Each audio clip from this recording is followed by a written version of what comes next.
네, 오늘 마가복음 본문의 말씀을 통해서 예수님의 십자가의 여정 첫 번째 말씀을 함께 나누도록 하겠습니다. 오늘 말씀의 서론을 간단하게 보고 본론에 가서 오늘 말씀을 통해서 우리가 함께 두 개의 대지로 나눠서 함께 은혜를 받기 원합니다.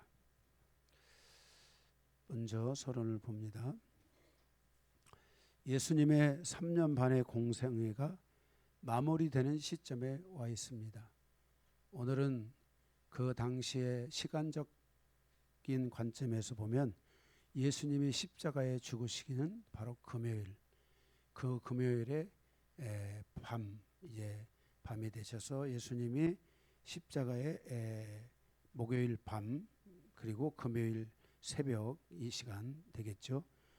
이제 예수님께서 그 공생애가 마무리되는 시점에서 이제 예수님이 십자가에 죽으시고 3일 만에 부활하심으로 하나님의 복음이 우리 안에 드러나는 시간이 되는 것을 볼 수 있습니다. 이 긴박한 시간에 예수님은 제자들에게 많은 것을 가르치셨습니다. 특별히 마가복음 11장에서 성전 신앙이 끝났다는 것을 선포하셨고, 마가복음 11장에서 현재 이스라엘이 복음의 열매를 맺지 못하므로 이 복음이 이방인의 교회로 흘러가서 이방인의 교회 시대가 열린다는 것을 가르치셨습니다. 마가복음 12장에서 세금 문제를 통해 나라와 교회의 상생에 대해서 가르치셨습니다.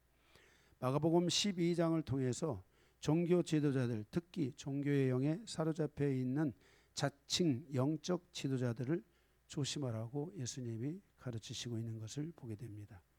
마가복음 14장을 통해서 종말의 징조에 대해서 가르치셨습니다. 마가복음 14장을 통해서 새 언약을 세우시고 이제 예수님께서 로마 군병에게 잡히셔서 십자가의 길로 나가는 여정이 지금 오늘 본문에서부터 진행되고 있습니다. 오늘 또 예수님의 이제 이 마지막 십자가의 여정, 십자가를 지시러 가시는 예수님의 이 여정 첫 번째 시간인데, 이 십자가의 여정을 통해서 우리가 함께 은혜 받는 시간이 되기를 원합니다. 오늘 예수님의 십자가의 여정 첫 번째는 예수님이 잡히시는 사건이며, 두 번째는 산헤드린 공회 앞에 서신 예수님입니다. 그래서 오늘 첫 번째 예수님이 잡히시는 사건을 통해서 주시는 교훈 43절에서 52절입니다. 거기에 작은 번호가 3개 있는데 첫 번째 가로 1번, 가룟 유다가 예수님을 팔아넘기는 장면을 통한 교훈입니다. 이 가룟 유다는 예수님의 이 십자가의 여정에서 계속 언급이 되고 있고 드러나고 있는 것을 보게 됩니다. 바로 43절에서 46절인데 거기 43절을 보시면 예수께서 말씀하실 때 곧 12 중에 하나인 유다가 왔는데 대제사장들과 서기관들과 장로들에게서 파송된 무리가 검과 뭉치를 가지고 그와 함께 하였더라 그랬습니다. 바로 12 중에 하나인 유다, 가룟 유다이죠. 이 유다가 장로들, 그 종교 지도자들을 끌고 와서 유대인의 영적 지도자들이죠. 그들을 끌고 와가지고 이제 예수님을 팔아넘기는 겁니다. 그래서 사인을 줬죠. 내가 입을 맞추면 그가 바로 예수다. 그를 잡아서 끌고 가라. 이렇게 해서 유다가 가서 예수님에게 입을 맞추고 그리고 그를 잡아 여기 끌고 가는 장면이 보게 됩니다. 그래서 거기 45절에 이에 와서 예수께 나와 랍비어하고 입을 맞추니 이렇게 해서 46절 그들이 예수께 손을 대어 잡는 이 장면이 거기에 연출되는 것을 보게 됩니다. 요한복음 13장에서 이 가룟 유다에 대해서 말하기를 예수님은 마지막까지도 그 가룟 유다를 사랑하셨습니다. 그러니까 거기에 그 입을 맞추다, 아마 인사법이겠죠. 그런데 그 인사법을 맞추면서도 그 가룟 유다를 끝까지 사랑하셨다. 그가 예수님의 제자이기 때문에 사랑하신 것이 아니라 영혼을 향해서 끝까지 사랑하셨다라고 주님이 말씀하시고 있는 것을 보게 됩니다. 그런데 주님은 이렇게 가룟 유다를 사랑하셨지만 주님은 또 말씀하신 부분들이 있습니다. 가룟 유다에 대해서 거기 첫 번째, 가룟 유다는 택한 자의 모임에 들지 못했다라고 예수님이 말씀하시는 것을 보게 됩니다. 요한복음 13장 18절에 그는 나의 택한 자가 아니다라고 이렇게 말씀합니다. 또한 요한복음 13장 18절 후반부에 시편 41편 9절을 인용해서 가룟 유다는 예수님을 향해 발꿈치를 들었다라는 것입니다. 예수님을 공격하기 시작했다는 것입니다. 그래서 이렇게 정말 이 가룟 유다가 이렇게 택한 예수님께서 12 제자를 부르는데 바로 택하신 거죠. 그런데 이 가룟 유다는 예수님의 택함을 통해 부르셨지만 그 택함 안에 들어가지 못했다. 그러니까 하나님의 선택 안에 들어가지 못한 가룟 유다에 대해서 예수님이 직접 말씀하시는 것을 보게 됩니다. 그러면서 예수님이 그 요한복음 13장 20절에 이렇게 말씀합니다.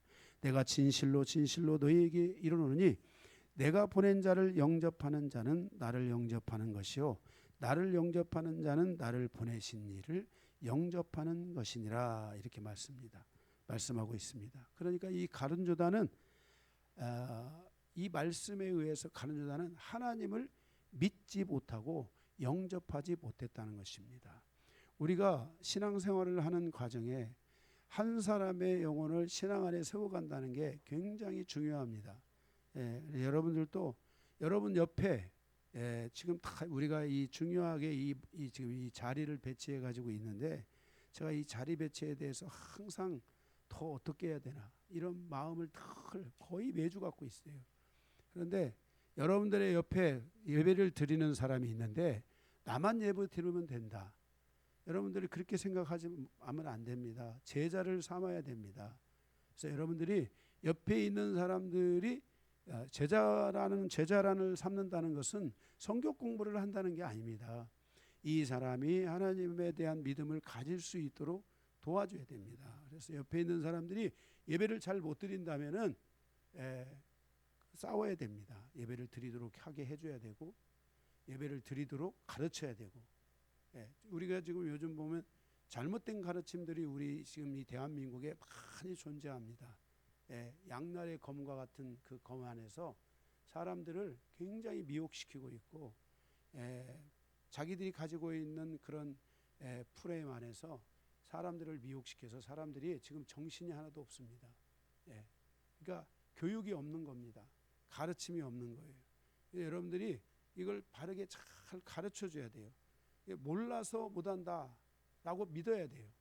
그냥 우리가 자녀 교육에 하는 데 있어서 저도 실패하고 부족한 것이 많았지만 알아서 다 하겠지. 알아서 해야 돼.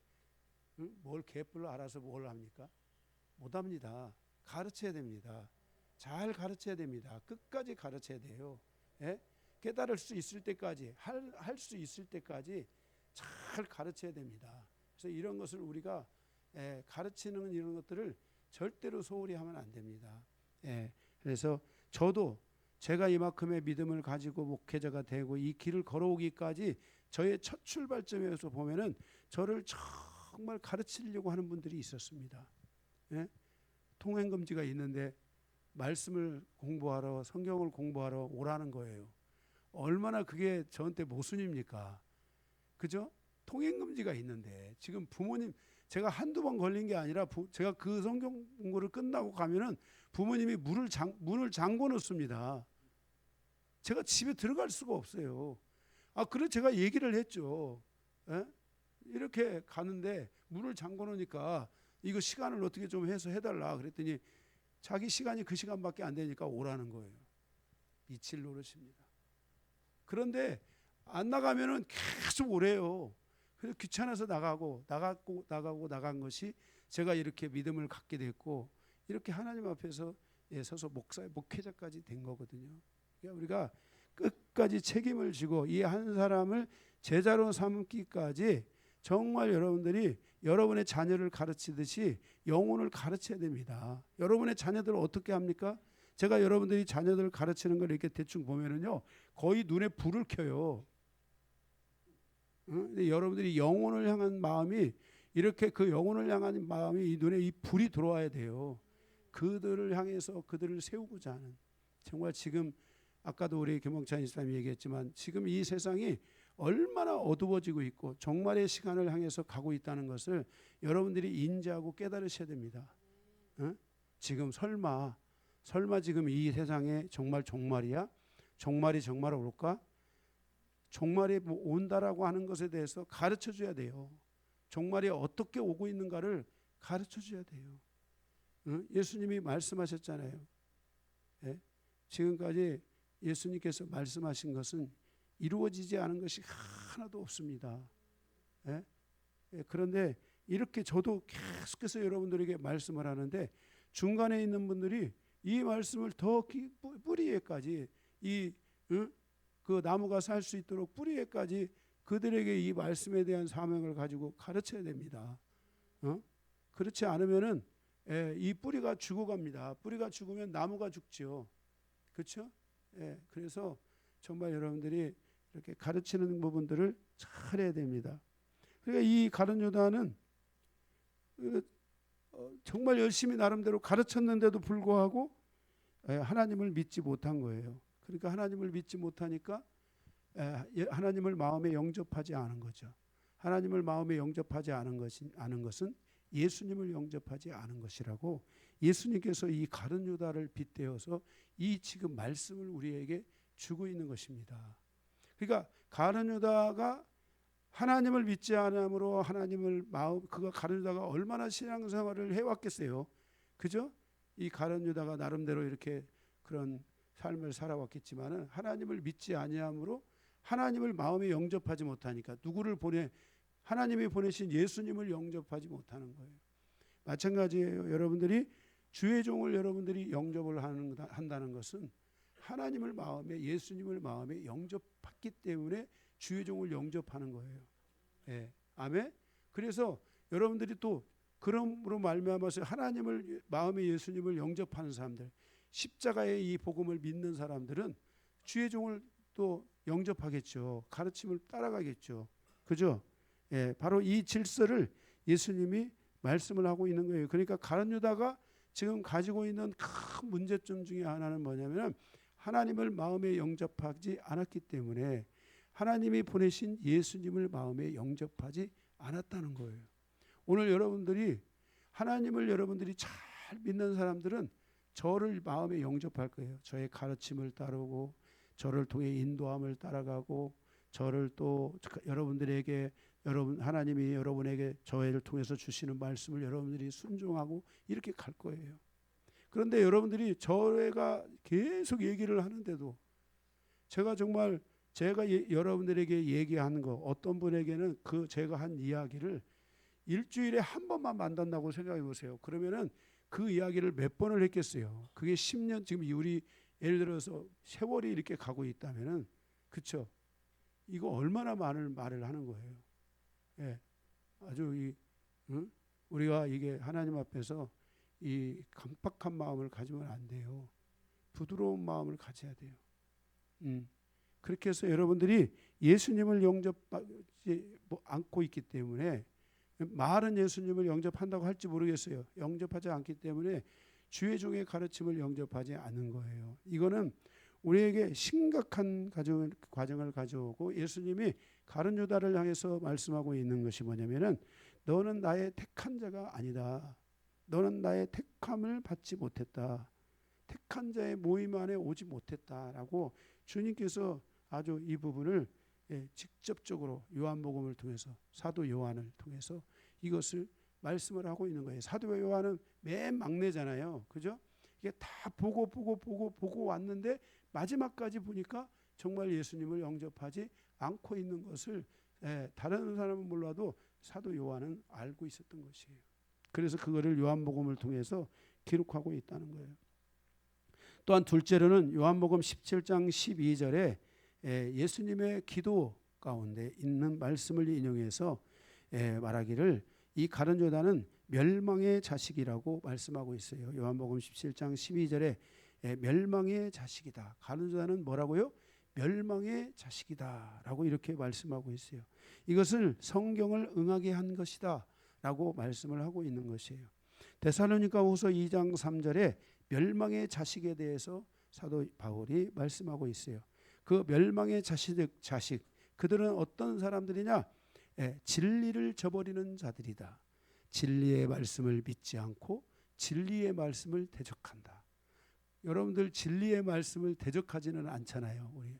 제가 여기 볼 때 진리의 말씀을 대적하지는 않을 거예요. 그런데 그 대적을 할 수 있는 상황이 생길 수도 있다는 거예요. 뭐 예를 들어서 말씀을 가지고 다가올 때 왜 그러는 거야? 내가 알아서 하게 놔둬.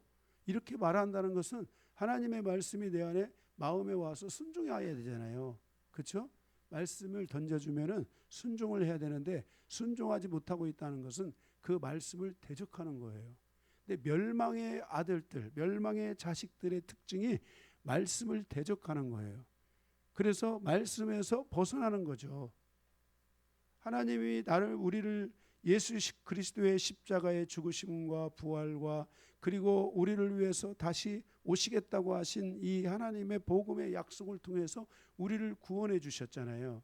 그렇죠? 우리를 구원해 주셨는데 그러면 이 구원을 해 주셨기 때문에 우리가 하나님의 부르심을 받고 선택을 받은 거잖아요. 그런데 선택을 받았다고 하지만은 그걸 진짜 선택을 받았는지 안 받았는지를 알 수 있어야 되잖아요. 여러분들이 여기 다 세례 받으셨잖아요. 제가 여러분들이 세례 안 받고 있으면 제가 아마 여러분들 벌써 찾아가 가지고 여러분 상담하고 그리고 여러분들이 세례 받을 수 있도록 할 거예요. 그런데 여러분들이 세례를 다 받으셨다는 것은 예수님의 십자가의 복음을 믿었다는 거거든요. 그리고 여러분들이 하나님의 자녀로서의 부름을 마음에 영접을 했다는 거예요. 그런데 영접했다고 하지만은 하나님의 그 말씀이 내 안에 들어오지 못하고 말씀에 순종하지 못하고 말씀을 믿지 못하고 대적하게 된다면은 그 사람은 바로 오늘 주님이 말씀하기를 사도 요한을 통해서 내가 너희를 택하여 불렀지만 너희가 부르심을 받지 못했다. 내가 너희를 택하였지만 너희는 택함을 받지 못했다라고 말씀을 하고 있다는 거예요. 오늘 김 목사님 집사님이 찬양을 하는데 저희가 이 말씀하고 그게 막 뜨끔했어요. 그게 뭐냐면은 정말 나의 영혼만큼은 구원해 달라는 이 기도를 자기는 언제든지 하고 있다는 거예요. 그래서 이게 이 말씀하고 정말 왜 이렇게 맞아 떨어지는지 찬양이 그게 저가 이렇게 와 그렇구나. 정말 우리의 영혼의 구원이라는 것은 하나님이 나를 구원했지만은 내가 그 구원에 뭐예요? 부응하지 못했다. 내가 그 구원을 내가 받아들이지 못했다는 거예요. 그러니까 나를 택하였다고 하는데 택함을 받지 못한 거예요. 그러니까 하나님이 택하지 않은 게 아니라 내가 그 택함 안에 들어가지 그 모임 안에 들어가지 못한 거예요. 그래서 요한일서에서 사도 요한은 내게 속하지 않은 자는 내게 속하지 않은 자는 내게 속하지 않은 자는 우리에게 속하지 않은 자는 이렇게 계속해서 말씀을 하고 있습니다. 그래서 여러분들이 하나님의 말씀에 속한 자들이 되기를 주님의 이름으로 축복합니다. 아멘. 바로 그들은 또 어떤 사람이에요? 진리를 저버리는 사람들이고 데살로니가후서 2장 3절에 그들은 불법의 사람 곧 멸망의 아들들이다 라고 말씀하고 있어요. 바로 불법의 사람들이다. 하나님의 말씀을 미혹하는 자들이다. 항상 하나님의 말씀에 깨어있는 성도가 되어야 되는데 이 하나님의 말씀에 걸려 넘어지거나 이 불법 하나님의 말씀이 아닌 말씀에서 떠난 것을 따라가는 사람들이다라는 것입니다. 이거는 우리에게 이 가룟 유다의 이 말씀을 통해서 이 예수님이 잡히시는 사건을 통해서 우리가 정말 마음속에 꼭 새겨봐야 될 굉장히 중요한 말씀입니다. 가룟 유다는 12제자로 부름을 받았잖아요. 12제자로 선택을 받았잖아요. 그러면 예수님의 선택이 잘못된 거예요? 선택은 하셨지만은 이 가룟 유다는 그 선택을 받아들이지 않았다는 겁니다. 이해가 되십니까? 그래서 우리가 정말 하나님이 나를 구원하신 것을 여러분 믿으십니까? 예수님의 복음을 믿으십니까? 그렇다면 여러분들이 그 복음에 여러분들이 정말 여러분의 것이 되기를 바라고, 이 복음이 하나님이 나를 구원하신 이 구원의 은혜가 바로 여러분의 것이 되도록 해야 됩니다. 그러기 위해서는 뭐예요? 하나님이 나를 구원하신 게 잘못됐어요? 예수님이 십자가에서 우리의 죄를 위해 죽으시고 부활하셔서 우리의 모든 죄를 다 용서하시고 우리를 의롭다 하신 것이 잘못된 것이에요? 그게 아니라 내가 이것을 내 마음에 받아들이지 못한다면, 내가 이것을 내 마음에 믿지 못한다면, 그러니까 시간이 가면 초기에는 거기에 대해서 의문을 품을 수 있지만은 시간이 가면서 이것이 나의 마음에 완벽하게 믿음이 정착을 해야 됩니다. 예, 이 믿음이 온전히 정착하지 못한다면은 하나님이 나를 구원하셨지만 바로 내가 이 구원을 받아들이지 않으므로 오늘 주님이 말씀하십니다. 차라리 예수 가룟 유다에 대해서도 말씀하잖아요. 차라리 네가 태어나지 않았으면 좋겠다. 또 주님이 여기 말씀하시잖아요. 네가 멸망의 자식이다. 이렇게까지 주님이 말씀을 하고 있잖아요. 굉장히 무서운 말씀이죠. 그죠? 오늘 정말 김홍찬 집사님 찬양 들으면서 그 얘기를 듣는데 저도 막 마음이 썸칫했어요. 그렇구나. 성도들의 마음에서도 이런 기도들을 하고 있구나. 그만큼 지금 세상이 우리를 향해서 다가오고 있는데 우리가 믿음에 있어서 깨어있지 못하다면, 하나님의 말씀에 있어서 깨어있지 못하다면 우리의 영혼이 이렇게 긴장하고 있는 거구나 라는 것을 알게 됐어요. 그래도 긴장을 한다는 것은 마음의 말씀이 있기 때문 아니겠어요? 긴장마저도 없으면 안 된다는 거예요. 긴장은 굉장히 살아있다는 증거이고요. 긴장이라는 것은 내가 이 말씀에 대한 의식이 나의 안에 와 있다는 거예요. 그래서 우리가 이렇게 긴장도 없는 상태로 있는 것이 아니라 앞에서 제가 여러분들에게 예배를 잘 드리라고 말을 하면은 여러분들이 저를 무시하면 안 되잖아요. 그죠? 여러분들에게 지금 제가 굉장히 여러분들을 사랑하고 있고 여러분들이 하나님 앞에 바르게 서기를 바라고 있고 제가 그렇게 하고 있는 거거든요. 이게 생명보다 중요한 거예요. 여러분이 죽고 사는 문제보다도 이것은 더 중요한 문제예요. 아멘. 그래서 제가 여러분들에게 이렇게 말씀을 드리고 있으니까 여러분들이 잘 그렇게 따라가시기 바랍니다. 아멘. 네. 그 다음에 예수님이 이 잡히시던 이 사건을 통해서 두 번째 주시는 교훈은 뭐냐면은 자기 사람을 보호하시는 예수님을 보게 돼요. 예수님은 하나님이셨지만 자기 안의 사람들을, 자기를 따르는 믿음 위의 사람들을 보호하셨다는 거예요. 지금도 예수님은 하나님을 믿고 하나님을 의지하고 가는 사람들을 하나님께서 계속 보호하신다는 걸 알아야 돼요. 하나님은 정말 나를 보호하시는 하나님이구나. 이거를 여러분들이 이 말씀을 통해서 깨달으셔야 돼요. 46절에서 49절에 보면, 거기 46절에 보게 되면은 그들이 예수께 손을 대어 잡거늘 곁에 서 있는 자 중 베드로죠. 한 사람이 칼을 빼어 대제사장의 종의 그 말코의 그 귀를 이렇게 칼로 갖다가 이렇게 탁 베버렸어요. 그래도 이게 싹 했는데 다행히 여기로 가지 않고 이게 칼이 여기로 가가지고 귀가 떨어진 거예요. 그런데 참 희한하죠. 예수님은 또 그 귀를 잡아가지고 붙이니까 바로 붙었어요. 놀라운 장면 아닙니까? 여러분, 이런 장면들이 여러분에게 어떻게 다가오십니까? 정말 하나님께서 이게 정말 사실이야? 질문해 봐야 됩니다. 하나님께서 이런 일을 하실 수 있는 거야? 하나님은 이런 일을 하실 수 있는 거구나. 그래서 예수께서 48절에 무리에게 말씀하여 이르시되 너희가 강도를 잡는 것이겠지 검과 뭉치를 가지고 나를 잡으러 왔느냐. 나를 잡으러 왔느냐. 49절의 핵심이죠. 내가 날마다 너희와 함께 성전에 있으면서 가르쳤는데, 이게 가르치는 분이 누구예요? 제자들이 가르친 게 아니라 누가 가르쳤다는 거예요? 내가 너희에게 가르쳤는데 너희가 나를 잡지 아니하였도다. 그죠? 너희가 지금 나를 잡으러 왔구나. 그죠? 48절에 49절에 그때는 너희가 나를 잡으려 하지 않았느냐 하면서 시간을 벌어주면서요. 50절에 보니까 뭐예요? 제자들이 다 예수를 버리고 도망한지라 그랬어요. 예, 제자들이 예수님을 버리고 도망할 수 있는 이 시간을 지금 예수님이 벌어주고 있는 거예요. 만약에 예수님께서 잡히시는 그 순간에 이 제자들도 다 같이 잡혀갔다면 제자들은 살아남을 수 있을까요? 없을까요? 없어요. 제자들은 살아남을 수 없어요. 정말 제자들은 살아남을 수 없는 거예요. 그래서 예수님께서 지금 이들이 나를 잡으러 왔구나. 너희가 전에는 나를 잡지 아니하든지 하면서 이들의 모든 시선을 누구에게 집중하게 하는 거예요? 예수님에게 집중하게 하면서 제자들이 도망갈 시간을 주신 거예요. 지금 이 상황으로는 정말 제자들이 마치 배신하고 자기 살려고 하는 이런 걸로 보이지만은 예수님에게는 이 시간이 너무나 지금 자기 제자들을 보호해야 되는 너무 긴박하고 중요한 순간이었던 거예요.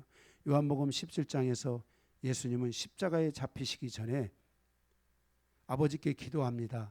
뭐라고 기도하냐면 제자들을 보호해 달라고 기도합니다.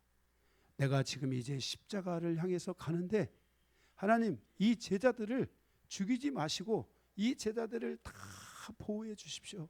내가 아니면 이 제자들을 보호할 자가 없는데 하나님 아버지께서 이 제자들을 보호해 달라고 예수님이 기도하시는 것을 볼 수가 있습니다. 그래서 요한복음 18장 9절에 하나도 잃지 아니하였고 그랬습니다. 그 11명의 제자들 하나도 잃지 아니하였다. 그래서 이는 성경을 응하게 하려 하심이라고 말씀합니다. 예수님의 십자가의 열매는 결코 자기 스스로 이루는 것이 아니라는 것을 예수님이 말씀해 주고 있습니다. 예수님 자신이 스스로 이 십자가의 열매를 다 맺을 수 없다는 것을 말씀해 주고 있습니다. 바로 그의 제자들을 통해서 이루게 된다는 것을 말씀해 주고 있는 것입니다. 교회는 목회자 스스로가 열매를 맺는 것이 아니라 훈련하고 성장시켜서 그 성장한 성도들을 통해서 열매를 맺어가는 교회가 가장 이상적인 교회인 것입니다. 그러므로 목회자도 성도들을 끝까지 계속해서 지켜주고 보호하고 이들이 일어날 수 있도록 이들이 살아날 수 있도록 끝까지 그들을 지켜주고 기도해주고 보호해줘야 됩니다. 그러니까 지금 부족하다고 해서 그냥 포기하면 안 됩니다. 지금 연약하다고 해서 내버려 두면 안 됩니다. 계속해서 이들을 보호하고 지켜야 될 의무가 주의 종에게 있고 더 나아가서 성도들에게 있다는 것을 알아야 됩니다. 이 사람이 지금 열매를 못 맺는다고 해가지고 저 사람은 왜 이렇게 그래 어쩌고 그래 막 이렇게 해서는 안 됩니다. 우리가 그들을 지켜줘야 됩니다. 지금은 열매를 못 맞고 이 지금 제자들처럼 도망가 버리고 얼마나 정말 이 부끄럽습니까? 제자들의 수준이 이거밖에 안 돼.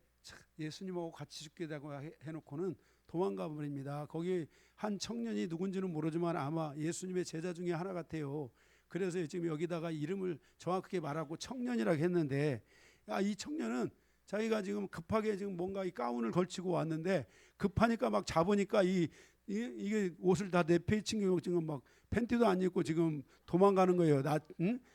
옷도 벗어버리고 얼마나 이 부끄러운 장면입니까? 그렇잖아요. 우리가 정말 교회 안에서 하나님의 이 교회를 세워가고 복음을 드러내고 하나님의 역사를 이루어가는 데는 이렇게 우리 주변에 있는 사람들이 참 연약합니다. 옆에 한번 보세요. 저 사람 홀딱 벗고 갈 사람인지 아닌지 한번 보세요. 지금 예수님과 함께 죽을 사람인지 아니면 홀딱 벗고 갈 사람인지 한번 봐보세요. 그런데 이 사람들이 지금 이렇게 연약하다고 해서 예수님도 다 아시잖아요. 이들이 지금 어떻게 도망갈 거를. 그런데도 예수님은 이 연약한 제자들이 도망갈 수 있도록 이들이 도망가야 된다는 거예요. 이들이 살아야 된다는 거예요. 자, 옆에 있는 분들에게 말해주세요. 당신이 죽으면 안 됩니다. 꼭 살아야 됩니다. 네, 네. 보기에는 아무것도 못할 것 같고 뭐 아무것도 안 할 것 같고 그렇게 보여질지 모르지만 사랑하는 성도 여러분, 예수님이 말씀하고 있어요. 이들을 보호해야 된다. 교회도 주의 종도 이들을 끝까지 보호해야 됩니다. 아무것도 못할 것 같아도 포기하면 안 됩니다. 아멘. 가룟 유다만 아니라면 가룟 유다도 예수님은 끝까지 사랑하셨는데 정말 보호해야 됩니다. 지켜주고 보호하고 주의 종만이 아니라 성도들도 이 연약한 성도들을 끝까지 지켜줘야 됩니다. 이게 아주 중요한 겁니다. 그래서 이 하나님께 예수님께서 자기 사람을 이 보호하셨다는 거. 그리고 그것을 알기 때문에 하나님께 아버지께 기도하고 아버지께서 도와달라고, 아버지께서 이들을 지켜달라고 기도하고 있는 모습이 있어요. 그래서 우리가 이렇게 교회가 영광교회도 지금 이 예수님이 잡히시던 이 사건을 통해서 정말 우리의 삶에 지금 아무것도 못할 것 같은 이들, 정말 그러나 하나님이 이들을 지키라고 했으니까 우리도 서로 지켜주는 아멘, 그런 은혜가 있기를 바랍니다. 자, 우리 서로 한번 제가 당신을 지키겠습니다. 네, 우리가 서로를 끝까지 잘 지켜줘야 됩니다. 정말 하나님의 역사가 바람이 한번 누구에게든지 한번 확 불어오면 하나님의 놀라운 역사로 변화될 줄로 믿습니다. 그래서 계속해서 하나님이 일하실 수 있도록 여러분들이 그렇게 우리가 함께 지키고 보호하는 그러한 성도로 우리가 살아갈 수 있기를 바랍니다. 자, 예수님이 잡으시는 사건을 통해서 첫 번째 가룟 유다를 통해서 말씀하셨고, 두 번째로는 하나님이 자기 사람들을 보호하셨다고 말씀하셨고, 세 번째로는 가로 3번입니다. 가로 3번. 하나님의 복음은 칼과 총의 무력으로 이루어지는 것이 아니라 하나님의 뜻과 하나님의, 다시 말해서 말씀으로 이루어지는 것이라는 것을 꼭 기억해야만 합니다. 아멘. 거기에 예수님께서 말씀하십니다. 40 거기에 7절에 곁에 서 있는 자 중에 한 사람이 칼을 빼어, 베드로가 칼을 뺐죠. 대제사장의 종을 쳐서 귀가 떨어졌어요. 아마 이 대제사장이 2명이었는가 봐요. 그죠? 대제사장의 위치라는 것은 이 당시에 굉장히 높은 위치에 있습니다. 그런데 이 대제사장의 귀를 그만 베드로가 이 칼을 못 쓰니까 그랬는지 몰라도 휙 쳤는데 제사장의 귀가 이게 확, 말콩가 뭐 하는 사람 있죠. 그 사람의 귀가 확 떨어진 거예요. 네. 이 과정을 통해서 주님이 말씀하세요. 요한복음 18장 11절에 예수께서 베드로에게 이르시되 칼을 칼집에 꽂으라. 아버지께서 주신 잔을 내가 마시지 아니하겠느냐 하시니라. 이렇게 하면서 아버지께서 주신 잔, 아버지의 말씀, 아버지의 뜻을 내가 지키지 아니하겠느냐라고 여기 예수님이 베드로에게 말씀하십니다. 그래서 베드로는, 우리가 이 베드로 전후서가 있잖아요. 베드로를 통해서 기록한 베드로 전후서를 보면은 이 베드로 전후서의 가장 중요한 핵심 중에 하나가 하나님의 말씀입니다. 하나님의 말씀이에요. 그래서 이 사건을 통해서 베드로는 정말 하나님의 복음은 내 힘으로 되는 것도 아니고 검과 그리고 칼로 되는 것이 아니라 하나님의 말씀으로 돼야 되는 거구나 라는 것을 뼈저리게 여기서 이 베드로가 여기서 느끼게 되는 거예요. 처음에는 정말 자기가 칼을 들고 이들을 쳐서 어떻게 하면은 뭔가 결판이 나겠지라고 생각을 했지만은 복음은, 하나님의 복음은 예수님이 가셨던 십자가의 길, 하나님이 주신 잔, 말씀을 따라 순종하여 가는 이 말씀이 성취되는 이 과정을 통해서 이루어진다는 것을 베드로가 예수님의 십자가에 죽으시고 성령이 오시고 난 뒤에야 비로소 베드로가 그것을 깨닫잖아요. 그래서 베드로는 우리가 사도행전에 보게 되면 계속 뭘 하고 있어요? 베드로가요? 병자들 고치는 게 아니라 계속 말씀을 전하고 있는 거예요. 가서 계속 베드로가 막 구약에서부터 시작해가지고 예수님의 십자가의 사건까지 일어나는 것들을 계속 말씀을 거기서 베드로가 전하고 있는 것을 보게 돼요. 그리고 초대교회 베드로가 예루살렘 교회의 초대 목사가 돼가지고 그 백성, 그 사람들에게 이 하나님의 말씀을 가르치는 것을 우리가 볼 수가 있습니다. 아멘. 그래서 결국 베드로도 나중에 순교하잖아요. 그죠? 이렇게 하나님의 말씀을 전하는 그 부분에 집중하는 베드로를 보게 돼요. 마태복음 26장 52절에서도 예수께서 이르시되 내 칼을 도로 칼집에 꽂으라. 칼을 가지는 자는 다 칼로 망하리라. 이렇게 말씀하고 있어요. 그러니까 하나님의 복음은 이 칼과 총으로 되는 게 아니라는 거예요. 제가 이 동남아의 많은 나라들을 가봤는데 그 중에 대표적으로 이 칼과 총으로서 복음을 심어준 나라 가운데 하나가 필리핀이라는 나라가 있어요. 이 필리핀은요, 이 칼과 총을 통해서 복음이 그들 안에 세워진 나라예요. 그런데 이걸 통해서 이들에게 이 칼과 총을 통한 이 상처와 아픔과 고통과 미움과 이 억울함들이 이들의 심령 안에 있다 보니까 이들이 복음을 가지고 있음에도 불구하고 그들이 하나님의 말씀을 가지고 있음에도 불구하고 하나님의 말씀에 대한 파워가 드러나지를 않는 거예요. 드러나지를 않는 거예요. 대한민국하고는 완전히 다른 이 복음이 들어간 거예요. 그런데 대한민국의 복음은 뭐가 어떻게 왔어요?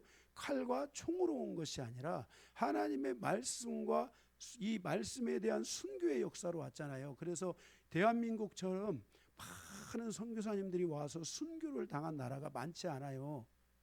그래서 대한민국에는 이 곳곳에 이 전국 곳곳에 제주도부터 시작해가지고 이 서울, 강화도 여기 이르기까지 이 모든 곳에 가보면은 선교사님들이 그곳에 가서 복음을 전하고 순교를 했기 때문에 그 복음을 받은 그 순교의 복음을 받은 그 많은 사람들이 다 대한민국은 뭘 했냐면은 칼로 가서 싸운 게 아니라 가서 순교를 당한 거예요. 그래서 이 대한민국은 선교사님들만 순교한 나라가 아니라 많은 그 성도들이 예수를 믿는 많은 성도들이 순교한 나라 중에 하나가 이 대한민국이에요. 그래서 이 대한민국이 이 순교의 피 위에서 왔기 때문에 하나님의 뜻 말씀에 의해서 이 복음이 왔기 때문에 이 말씀이 한국에 있는 성도들 안에서 폭발을 하는 거예요. 하나님의 말씀은요 폭발력이 있어요. 성경이 그랬잖아요. 하나님의 말씀이 불이요 방망이가 아니더냐. 하나님의 말씀이 이 불이고 방망이가 되어서 바위를 갖다가 쪼갠단 말이에요. 여러분 이것을 믿으셔야 돼요. 여러분 그래서 여러분들의 이 모든 사람들의 이 성도들 안에 이 말씀이 들어가야지 이 말씀이 그 안에서 불이 돼서 훌륭한 사람들이 되는 거예요. 자기 자신을 뛰어넘는 정말 이 하나님의 사랑을 세상에 증거하고 하나님의 사랑을 세상에 널리 퍼지고 알리는 이 동기부여가 말씀이 주는 이 동기부여가 인생의 삶을 바꾸는 거예요. 내가 뭐 의사가 됐느냐 이게 중요한 게 아니에요. 내가 무슨 내가 사업가가 됐느냐 내가 무슨 정치가가 됐느냐 이게 중요한 게 아니에요. 중요한 것은 거기에 하나님의 말씀이 들어가야만이 그 말씀이 그 안에서 불이 돼서 자기를 위한 삶을 살지 않고 하나님의 영광을 위해서 살아가는 사람 큰 그릇이 되는 거예요. 아멘. 그래서 여러분들에게 이 하나님의 말씀이 여러분의 심령에 들어가서 이것이 하나님의 이 복음의 역사를 이루는 여러분의 인생을 뒤집어 놓는 이와 같은 은혜가 있어야 될 줄로 믿습니다. 그래서 예수님께서 십자가에 잡히시는 이 사건을 통해서 첫 번째 가룟 유다에 대해서 통해서 말씀하시고, 제자들을 보호하시는 과정을 통해서 예수님이 말씀하셨고, 세 번째로는 베드로가 칼로 이 말고의 귀를 자르는 이 장면을 통해서 하나님의 복음이라는 것이 무엇인지를 베드로에게 가르쳐 주셨습니다. 아멘. 우리도 오늘 이 예수님이 잡으시는 이 사건에 대한 전말을 통해서 우리는 절대로 가룟 유다와 같은 신앙을 가져서는 절대로 안 된다는 것입니다. 두 번째로는 하나님이 여러분 모두를 다 보호하시고 있기 때문에 주의 종도 여러분을 보호할 줄 알아야 되고, 여러분들 스스로도 여러분들의 가족을 보호해야 돼요. 가족을 보호한다는 것은 그냥 알아서 하게 놔두고 이게 아니에요. 그들이 정말 복음의 밖에서 넘어가지 않도록 그들을 보호하고 지켜줘야만 한다는 것을 알아야 됩니다. 그뿐만 아니라 하나님의 복음이라는 것은 말씀을 통해서 우리에게 이루어져야 되지, 어떤 힘이나 어떤 칼이나 총으로 되는 것이 아니라는 것을 다시 한번 우리가 깨닫는 귀한 시간이 되기를 바랍니다. 두 번째로 산헤드린 공회 앞에 서신 예수님을 통한 교훈입니다. 53절에서 65절까지입니다. 산헤드린 공회 앞에 서신 예수님. 이 산헤드린 공회는 바로 최고 종교 재판소와 같은 기능을 하고 있는 것을 보게 됩니다.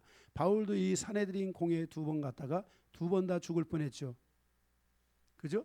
산헤드린 공회가 아주 무서운 곳입니다. 예수님도 이 산헤드린 공회에 2번 갔다가 2번 위기를 맞이하는 것을 보게 됩니다. 오늘은 이 마지막 장면입니다. 이 산헤드린 공회에 예수님이 서시는 마지막 장면을 여기서 볼 수 있습니다.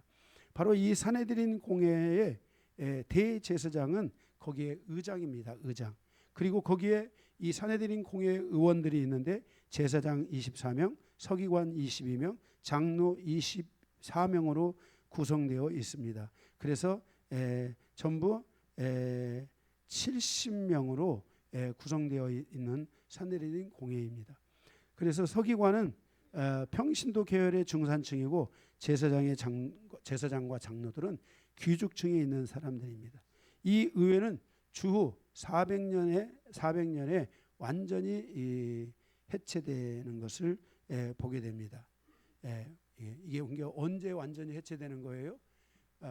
콘스탄틴 대제에 의해서 로마 제국이 기독교로 넘어올 때, 이때 완전히 다 해체되는데, 특별히 이때 예수님 당시에 이 산헤드린 공회 의장이, 대제사장의 의장이라고 했잖아요. 그 의장이 바로 안나스인 것을 보게 됩니다. 바로 유대교의 최고의 권력의 중심에 있었던 사람이 바로 이 안나스입니다. 그 당시 대제사장은 로마 행정관이 임명하고 또 해임하고 하는 일을 할 수 있게 했습니다. 이 안나스가 주후 예수님이 오시고 난 후에 6년에 대제사장이 되고, 그래서 그가 대제사장이 되고 나서 헤로드 왕과 결탁을 해서 예수님을 죽이려고 하잖아요. 그죠? 결탁하게 되고 주 36년까지 실권을 잡게 되는 것을 보게 돼요. 그러니까 예수님이 십자가에 죽으시고 난 뒤에 이제 몇 년 더 하다가 이 사람의 실권이 이제 박탈당하는 것을 보게 돼요. 해임되는 것을 볼 수 있습니다. 바로 이 과정, 이 산헤드린 공회 앞에 서신 예수님을 통해서 주시는 교훈이 뭐냐? 여기에 대해서 우리가 첫 번째 두 개가 있습니다. 번호가 2개가 있는데, 첫 번째 가로 1번, 안나스를 중심으로 하나님의 나라에서 빗나간 유대교의 부패와 타락을 볼 수 있다는 거예요. 이 산헤드린 공회라는 것은 하나의 영적인 집단이잖아요. 그죠? 그런데 이 영적인 집단의 부패와 타락의 모습을 보는데, 바로 그 타락의 모습, 그 내용이 어떤 거냐면 정치적인 음모입니다. 죄를 만들고 죄를 뒤집어 씌우려는 정치적 음모에 빠진 유대교의 부패와 타락을 볼 수 있다는 것입니다. 우리가 이 정치라는 거에는 항상 음모와 조작이 있잖아요. 그런데 이 음모와 조작은 정치를 썩게 만들고 나라와 국민을 썩게 만드는 매우 위험한 전략 중에 하나입니다. 정치가 깨끗할 수는 없습니다. 그런데 이 정치가 뭡니까? 국민을 위해 존재하고 헌법 위에 존재하지 않으면 그 헌법과 국민을 유린하기 위해서 갖는 것 중에 하나가 음모죠. 정치적 음모를 꾸미게 되는 것입니다. 그래서 그 음모를 통해서 죄를 만들고 죄를 뒤집어 씌우려는 정치적 음모에 빠진 이 유대교가 결국은 얼마나 위험한 상황에 있고 나중에 멸망하게 되잖아요. 유대교가요. 이 이스라엘 자체가 이러한 흐름 때문에 멸망을 해요. 결국은요. 한국도 그런 의미에서는 굉장히 조심해야 됩니다. 그죠? 조심해야 됩니다. 그래서 이 55절에 보게 되면은 제가 여러분들에게 이해하기 쉽게 말씀을 드리면 이번에 그 배제고 사건 같은 게 있잖아요. 거기에 많은 그 정치적인 음모들이 막 끼어가지고 정치 안에 막 모든 걸 홀릭해 버리잖아요. 배제고 아이들이 잘못했으면 선생님들이 잘 가르치고, 그죠? 거기에 다 선생님도 있고 교장 선생님도 있고, 정부가 거기에 대해서 뭔가 제재를 가하면 그 제재를 풀기 위해서 노력을 해야 되는 것은 정치인들이 아니죠. 그죠? 잘못된 흐름들이 거기에 더덕더덕 붙으니까 이게 결국은 아이들이 잘못된 길로 가게 되죠. 앞으로 이런 것들이 대한민국에 잘못하면 위험한 과정으로 가서 정말 하나님의 심판을 받을 수 있는 저는 무서운 결과를 초래할 것이라고 생각을 하고 있습니다. 그래서 그냥 이때 아이들이 잘못된 것을 선생님들이 바르게 가르쳐서 선생님들에게 책임을 주고, 그죠? 선생님들이 잘 가르쳐서 이 아이들이 잘못된 것을 시정하고 바꿔갈 수 있도록 할 때 이러한 것에 대한 재범이 일어나지 않게 되잖아요. 근데 이런 거를 자꾸 정치적으로 바라보게 되고 목사나 이런 누가 이런 것들을 얘기하게 되면은 이 얘기하는 사람이 잘못된 걸로 지금 볼 수 있는, 저 잘못된 걸로 보지 마세요. 제가 말하려고 하는 핵심이 뭐냐면은 이런 거에 정치적인 세력이 끼면 안 된다는 거예요. 잘못된 것을 잘 가르쳐서 바르게 하고, 그죠? 자기 개인적인 성향은 있을 수 있지만 그것이 하나의 그 조직이나 집단을 어둠으로 몰고 가면 안 되잖아요. 이런 거를 바르게 선도해 줘야 되는 것이 선생님들이잖아요. 그러니까 요즘은 이게 선생님들의 이 책임이라는 기능이 많이 약화되어 있어요. 선생님이라는 이 기능이 굉장히 많이 약화되어 있어요. 이게 지금 선생님들이 이 권한이 약화되어 있다는 것은 너무 권한을 주자는 것은 아니지만은 권한이 너무 약화되어 있기 때문에 선생님들이 지금 많이 힘든 상황 속에서 살아가고 있습니다. 그래서 우리 지금 교회 안에서도 우리 지선 사모님이 교사로서 하고 있지만은 사실 우리 지선 사모님도 요즘 굉장히 많이 힘든 시간을 보내고 있어요. 여러분들이 모르니까 그렇지 기도 좀 해주셔야 돼요. 진짜 휴직을 생각할 정도로 굉장히 힘든 시간을 보내고 있어요. 저도 계속 이거를 위해서 기도해주고 있어요. 정말 매일매일 이 상황을 주님 앞에 올려드리면서 기도해드리고 있어요. 그래서 여러분들도 이렇게 선생님들이 이런 거를 잘 바르게 가르치면 선생님이잖아요. 다 학생들이잖아요. 그죠? 그 학생은 선생님의 울타리를 넘어가지 말아야 됩니다. 이 학생들은 선생님의 울타리 안에서 잘 가져야 돼. 가르침을 받아야 되잖아요. 그죠? 그죠? 우리 부모님들도 아이들이 부모님의 울타리를 넘어가지 않도록 해줘야 돼요. 근데 그 부모님들이 잘못된 부모님들이 그 울타리 밖으로 아이들을 던져버릴 때가 있단 말이에요. 이런 것들은 다 조심해야 돼요. 그래서 이런 것들이 지금 이게 우리의 사회에 큰 문제로 지금 다가오고 있고, 지금의 키움의 그 유명한 그 운동선수 하나도 학폭 이런 것들 때문에 지금 굉장히 잘못하면 여기에 선수 생명에 위기가 올 수도 있는 이런 상황 속에서 지금 가고 있어요. 이런 상황들이 지금 이게 우리나라에 앞으로 이런 것들이 번져가고 잘못된 방향을 갖게 되면은 대한민국은 큰 위기를 가져오게 돼요. 중심을 갖지 못하면은 우리는 하나님 안에 살아가고 있습니다. 아멘. 우리가 하나님 안에 살아가고 있다는 걸 알아야 돼요. 하나님이 우리를 붙들어 주시면 우리는 사는 거예요. 하나님의 끈이 놓여지면 안 되는 거예요. 아멘. 그래서 이렇게 이 지금 예수님의 사건을 통해서 우리가 이 산헤드린 공회를 통해서 이루어지는 예수님의 이 사건이 어떻게 진행되는가 하는 것이 굉장히 우리에게 중요한 부분이라고 할 수 있습니다. 그래서 이 55절에 보니까 예수님에게서 죄를 찾지 못했다라고 말씀하고 있어요. 대제사장들과 온 공회가 예수를 죽이려고 그를 칠 증거를 찾되 얻지 못하니. 그러니까 예수님을 죽일 증거가 있었어요, 없었어요? 없었죠. 증거가 없는데 예수님이 죽었어요, 안 죽었어요? 죽었다는 거예요. 이게 굉장히 무서운 일이죠. 바로 그 중심에 첫 번째 안나스의 이 부패와 타락이 있고, 그걸로 인한 유대교회, 이 사내린 공회의 종교재판소의 타락과 부패가 있었다는 것을 말씀해주고 있는 것을 보게 됩니다. 아멘.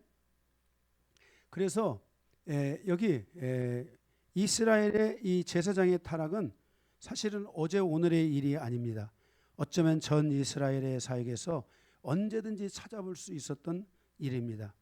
이스라엘에서 가장 거룩한 자들이어야 할 제사장들이 가장 부패하고 타락한 삶을 살았으며 가장 세속적이고 저속한 삶을 살았다는 것을 성경은 우리에게 보여주고 있습니다.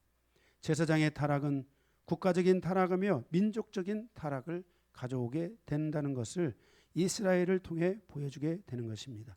제사장의 타락으로 세워진 것이 왕이고, 제사장과 왕의 타락으로 말미암아 보내심을 받은 사람들이 선지자입니다. 그래서 제사장과 왕들은 선지자들을 뭐예요? 왕과 제사장 때문에 선지자가 왔어요.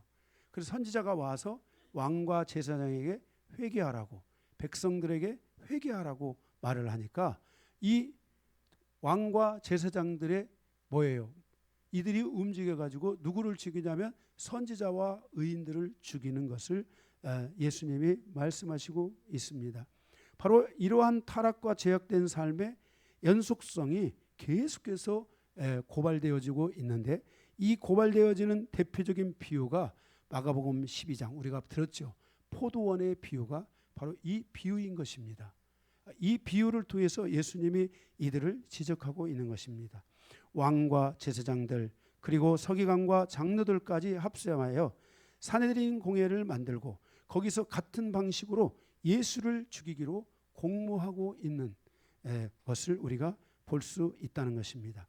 그래서 누가복음 13장 34절에 예수님이 그 이스라엘을 바라보며 예루살렘아 예루살렘아 선지자들을 죽이고 내게 파송된 자들을 돌로 치는 자여, 암탉이 제 새끼를 날개 아래 모음같이 내가 너희의 자녀를 모으려 한 것이 몇 번이냐. 수도 없이 그들을 모으려고 계속해서 그들을 살리기 위해서 모으려고 했지만은 그들이 너희가 원하지 아니하였도다라고 예수님이 탄식하는 모습을 보게 됩니다. 바로 이게 예수님이 십자가에 죽으시기 전에 바로 그 예루살렘을 바라보며 주님이 탄식하며 울면서 기도하셨던 내용입니다. 내가 너희들을 선지자를 보내서 너희들을 깨우치고 너희들을 살리려고, 너희들을 마음에 품으려고, 말씀 안에 품으려고 수도 없이 내가 너희들에게 그렇게 했는데 너희들이 그것을 거부하였다라고 예수님이 말씀하고 있는 것입니다. 바로 그 거부한 결정체가 오늘 첫 번째 안나스를 중심으로 한 이 빗나간 유대교의 부패와 타락의 모습을 여기서 보게 된다는 것입니다.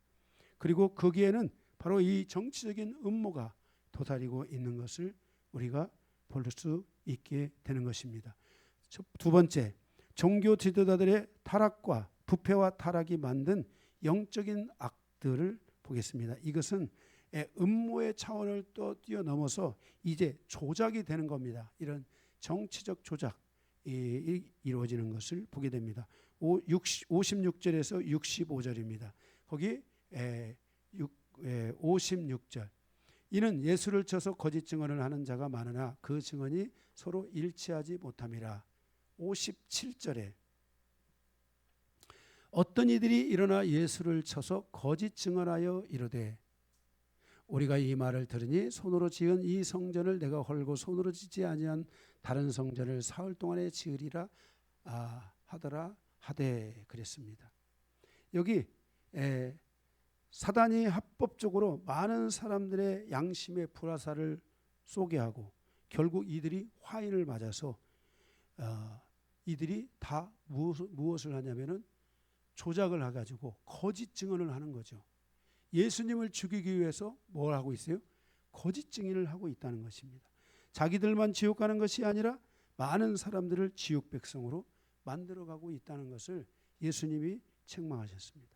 그래서 예수님이 말씀하시기를 회칠한 무덤이여 너희만 지옥 가는 것이 아니라 많은 사람을 위해서 지옥의 문을 열어놓았구나. 그러니까 예수님을 죽이기로 여기 지금 이 조작에 참여하는 예수님을 죽이기 위로 죄를 조작하고 이렇게 참여하는 사람들은 다 어디를 가는 거예요? 지옥불로 떨어지는 거죠. 지옥불로 떨어지는 거죠. 중세 교회는 세상 성경에서 가장 악한 시대인 유대교의 정치를 배우고 음모와 조작을 통해서 많은 사람들을 유린했습니다.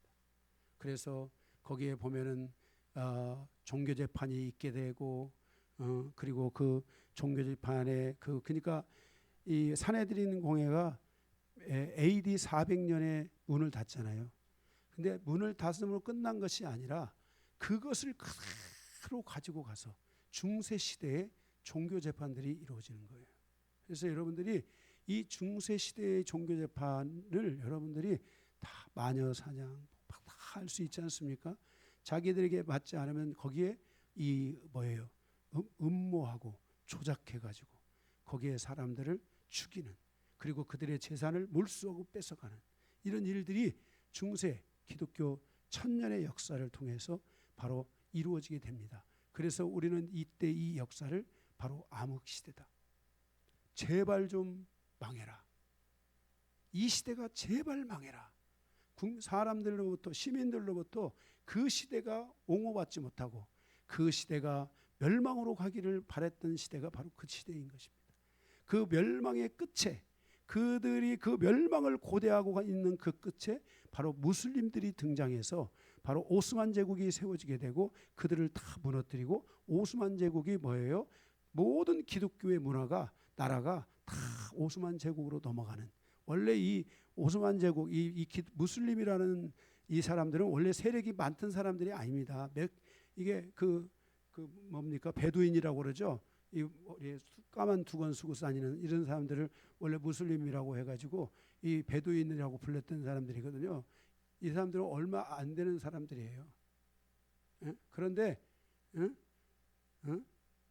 이 얼마 안 되는 이런 사람들이 결국은 어마어마하게 많은 무슬림의 세력으로 넘어가게 되는, 이게 바로 뭐냐면은 이 중세 암흑기에 일어난 굉장히 무서운 결과라는 것을 우리가 알아야 됩니다. 그래서 이 조작을 하는데 여기 첫 번째 57절에서 59절에 보면 성전을 헐라 하는 걸 가지고 예수님의 조작을 합니다. 58절에 앞뒤 다 잘라버리고 오직 성전을 헐라라는 말로 예수에게 죄를 지으려고 합니다. 그런데도 59절에 서로가 일치하지 않습니다. 그죠? 예수님이 성전을 헐라라고 말했을 그때에 예수님이 이 성전을 다 청소하면서 뭐라 했어요? 내 집은 기도하는 집이다라고 딱 명했잖아요. 성전에서 제가 지난 금요철야 때 말씀을 드렸잖아요. 성전에서 뭘 하고 있어야 돼요? 기도하고 있어야 되잖아요. 그런데 기도하지 않은 거예요. 그래서 그걸 말했는데, 그러니까 여기에 대해서 의견이 일치하지 않은 거예요. 예수님이 그때 말씀하셔서 한 것은 이런 의도도 있었는데, 이들이 해석이 이들 안에서 막 서로가 부딪혔던 것이에요. 그러자 이 성전을 헐라는 이 조작, 이게 지금 조작이 아니에요. 다 조작이라는 걸 알아야 돼요. 이게 사람들을 세워가지고 그 사람들 너 이거 해라, 너 이거 해라, 다 이렇게 지금 하고 있는 거예요. 두 번째 조작이 뭐냐면은 60절에서 64절에 이 성전 사건을 통해서 예수님에게 죄를 뒤집어 씌우려고 했는데 이게 안 되니까 거기 가야바의 그 조작이 나오죠. 여기 가야바, 이게 제가 지금 여기 가야바의 조작이 나오는데 60절에서 보게 되면은 60절에서 거기 보게 되면은 대제사장이 일어나 가운데 일어서서 예수에게 물어 이르되 너는 아무 대답도 없느냐? 이 사람들이 너를 치는 증거가 어떠하냐 하되 침묵하고 아무 대답도 아니하시거늘 대제사장이 다시 물어 이르되 내가 찬송받을 이의 아들 그리스도냐? 예수께서 이르시되 내가 그니라. 인자가 권능자의 우편에 앉은 것과 하늘 구름을 타고 오는 것을 너희가 보리라 하시니, 대제사장이 자기 옷을 찢으며 이르되 우리가 어찌 더 증인을 요구하리요? 그 신성 모독하는 말을 너희가 들었도다. 너희는 어떻게 생각하느냐 하니, 그들이 다 예수를 사형에 해당하는 자로 정죄하고 그랬습니다. 여기 마지막 여기 대제사장 가야바가 조작을 하게 되는데, 신성 모독의 죄를 가지고 여기 예수님을 정죄하는 것을 보게 됩니다. 61절에 내가 찬송받을 이의 아들 그리스도냐? 62절에 예수께서 대답하되 내가 그니라. 인자가 권능자의 우편에 앉은 것과 구름을 타고 오는 것을 너희가 보리라 라고 말씀합니다. 그래서 이것을 가지고 신성 모독죄를 죄를 짓는 것을 여기서 우리가 볼 수 있게 됩니다. 그런데 우리가 여기서 한 가지 눈여겨봐야 되는 것 중에 하나가 63절에서 65절에 보니까 대제사장 가야바는 자기 옷을 찢으며 예수님에게 신성 모독의 죄를 갖다가 뒤집어 씌우지 않습니까? 그런데 자신들이 그 회집한 사람들에게 너희가 어떻게 생각하느냐라고 이렇게 물으면서 대답은 정해져 있었던 것입니다. 딱 가야바가 얘기하니까 어떻게 한 거예요? 그냥 사형죄입니다. 이렇게 딱 가게끔 돼 있었던 거예요. 그게요. 원래 대제사장은 자기 옷을 찢으면 안 됩니다. 레위기 21장 10절에 자기 형제 중 관유로 부음을 받고 위임되어 예복을 입은 대제사장은 그 머리를 풀지 말며 그 옷을 찢지 말며라고 말씀하고 있습니다. 대제사장의 옷은 하나님이 입혀주신 옷입니다. 대제사장의 옷은 주님의 성품의 표상이며 하나님의 뜻을 묻는 거룩한 옷입니다. 오히려 가야바가 지금 뭘 하고 있어요? 하나님을 모독하고 있는 행위를 하고 있는 것입니다. 절대로 가야바는 대제사장으로서 자기 옷을 찢으면 안 되는데 예수에게 죄를 뒤집어 씌우기 위해서 뭐예요? 자기 옷을 찢고, 그죠? 이 사람이 신성 모독하는 게 아니냐?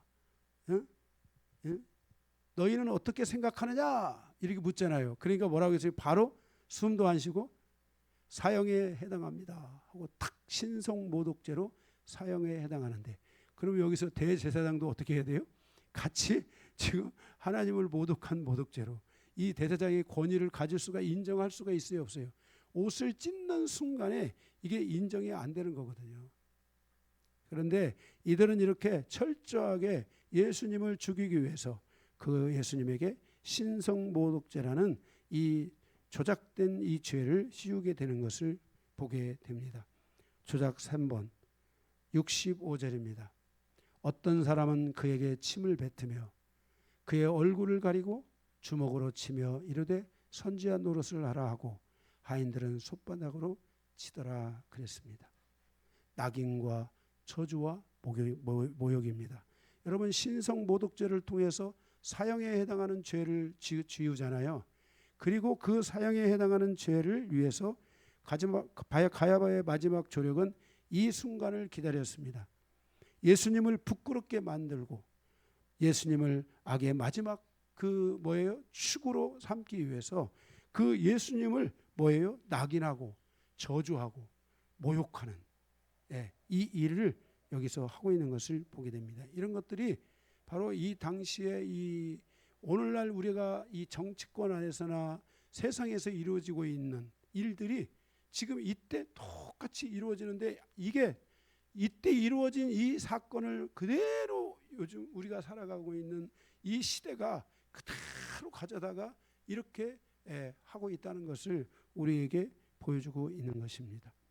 종교의 탈을 쓴 지도자들이 얼마나 타락할 수 있는가를 보여주는 부분입니다. 이들은 성삼위 하나님을 부인하는 자들이며 이들은 성령을 회방하는 자들입니다. 하나님의 아들의 얼굴에 침을 뱉고 수치와 모욕과 주먹을 치고 손바닥으로 때리며 능욕하고 조롱을 당하는 재판을 여기서 볼 수 있습니다. 어느 누구에게서 과연 이 사내들인 공회가 이와 같은 재판을 한 적이 있었습니까? 교회가 하나님의 말씀의 순수성을 지키지 못한다면 많은 영적 지도자들은 부패와 타락의 길로 나가게 될 것입니다. 하나님의 말씀을 전하는 것보다 자신들의 기득권을 지키는 도구로 사용되어질 것입니다. 그리고 하나님의 말씀에서 벗어나 범죄의 자리로 나아갈 것입니다. 예수 그리스도의 십자가는 우리가 받아야 할 모든 낙인과 저주와 모욕과 수모와 희롱을 예수님께서 대신 받으셨다는 것을 우리는 기억해야 됩니다. 그러므로 우리도 영적인 타락과 부패로 나아가는 것을 조심하고 그렇게 하기 위해서 말씀을 순수하게 지키며 하나님의 말씀을 사랑하며 하나님의 말씀이 우리의 교회와 성도들을 지킬 수 있도록 우리가 하나님의 말씀을 정말 가까이 해야 될 줄로 믿습니다. 사랑하는 성도 여러분, 저는 우리의 모든 영광교회 성도들이 이 하나님의 말씀 안에 보호받기를 원하고 이 말씀을 통해서 지켜지기를 원하며 이 말씀을 통해서 성도들의 삶이 하나님의 나라에 이르는 그날까지 영원토록 하나님의 축복과 은혜 안에 있기를 간절히 소망합니다. 성도들은 더 이상 상처를 선택하고 수모를 선택하는 것이 아니라 잘못된 영적 질서들을 선택하는 것이 아니라 예수님의 십자가를 선택하여 살아가는 모든 성도들이 되어야 될 줄로 믿습니다. 십자가 안에 모든 인류를 향한 구원이 있습니다. 너도 나도 그 누구라 할지라도 십자가 안에서 바로 구원을 받을 수 있고 십자가 안에서만이 비로소 그 영혼이 하나님의 거룩한 생명을 얻을 수 있게 되는 것입니다. 우리도 마찬가지입니다. 그리고 말씀 앞에서 더욱 성장하여 오직 진리 안에서 살아가는 성도가 되기를 결단하면서 내가 이 말씀이 없으면은 나도 죽고 너도 죽는다는 것을 우리가 마음에 새겨야 됩니다. 내 안에서 하나님의 말씀이 얼마나 살아서 역사하고 있는지 물어봐야 됩니다. 여러분 스스로에게 가슴에 손을 얹고 내가 신앙생활을 지금 5년, 10년, 20년 지금 태어나서부터 내 신앙생활을 해서 30년, 40년의 신앙생활을 하고 있는데 과연 내가 이 성경을 덮어놓고 하나님의 말씀이 내 안에서 어떻게 살아 역사하고 있는가? 하나님의 말씀은 나에게 지금 뭐라고 말씀하고 있는가? 하나님의 말씀이 나에게 주는 교훈이 무엇인가? 깨달음이 무엇인가? 우리들 스스로에게 질문해 봐야 됩니다. 세상의 교훈은 많고 세상의 지식은 많지만 그 지식이 우리를 번뇌의 길로 인도한다고 성경은 말씀하고 있습니다. 하나님이 우리에게 주신 인간에게 주신 본분 하나가 있는데 그것은 하나님의 말씀을 지키고 여호와를 경외하는 것이라고 말씀하고 있습니다. 사랑하는 성도 여러분, 이 하나님의 말씀을 통해 여러분이 빛과 소금이 되기를 원하며 진리 가운데 나아감으로 여러분 자신을 지킬 뿐만 아니라 여러분의 가정과 그리고 이 교회와 이 나라 민족을 지켜가는 귀한 은혜가 여러분들에게 있기를 주님의 이름으로 축복합니다. 말씀 마치겠습니다.